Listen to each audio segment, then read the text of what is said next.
কেউ আমার নবীজিকে ছাগলের পালের পিছে পিছে দেখে, তাদেরকে আমরা বলি, তোমরা আমার নবীকে মেরাজে জিবরিলের আগে আগে দেখো না।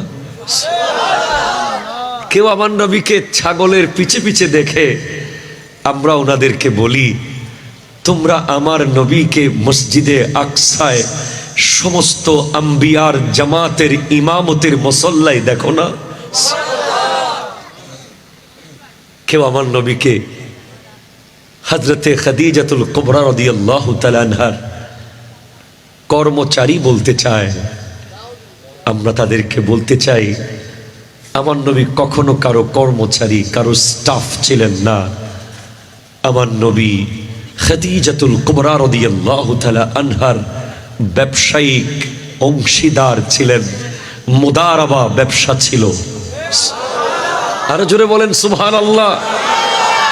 কেউ আমার নবীকে যদি রাখাল শব্দ বলতে চায়, আমরা তাদেরকে বলবো, কোরআন পড়ো, ইয়া আইয়ুহাল্লাযীনা আমানু লা তাকুলু রাইনা ওয়া কুলু উনজুরনা।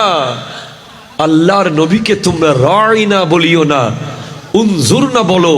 ইমানদারদেরকে আল্লাহ এটাই সম্বোধন করে বলেছেন, কারণ রাইনা বললে আরেকটা অর্থ দাঁড়ায়, মুনাফিকরা আমার নবীকে রাইনা বলে রাখাল বলার চিন্তা করতে চায়, আল্লাহর পছন্দ হয়নি। যদিও তারা বলছে না, আমরা তো ওনাকে বলছি আমাদের দিকে দৃষ্টি দেন। রাইনার দুইটা অর্থ, একটা আমাদের দিকে দৃষ্টি নিক্ষেপ করুন, আরেকটা হচ্ছে রাখাল। তারা বলছে একটা, বোঝাচ্ছে আরেকটা। সেজন্য আমার আল্লাহ বলছেন রাইনা বলিও না, উনজুর না বলো। কিন্তু আমাদের কিছু ভাইয়েরা এই লেখাপড়া না করে এই ধরনের মিস্টেকগুলো করে যাচ্ছে।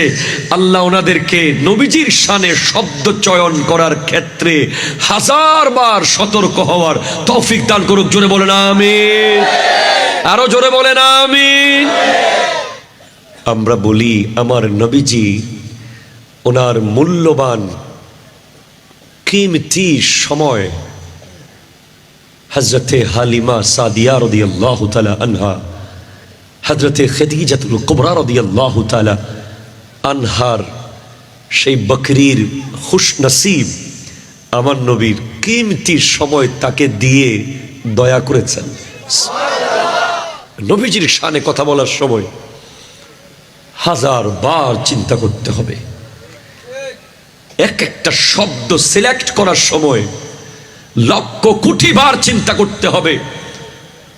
কেউ যদি আমার নবীজির শানকে বিন্দু পরিমাণ খাটো করে, মান ইস্তাখাফা বিজনাবিহি সাল্লাল্লাহু আলাইহি ওয়াসাল্লাম ফাহুয়া কাফিরুন ওয়া মালউনুন ফিদ দুনিয়া ওয়াল আখিরা।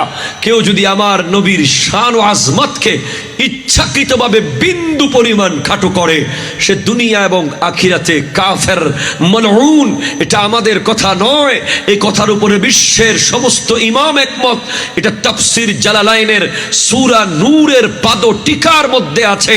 নবীজির শানকে বিন্দু পরিমাণ খাটো করলে সে কাফের, সে লানতপ্রাপ্ত। আর কেউ যদি নবীজিকে গালি দেয়, মান সাব্বা নাবিয়ান ফাকতুলুহু, তাকে হত্যা করার আদেশ দেওয়া হয়েছে। কথা বলেন ঠিক কিনা? আল্লাহ আমাদেরকে হেদায়েত দান করুন, আল্লাহ আমাদেরকে বুঝার তৌফিক দান করুন।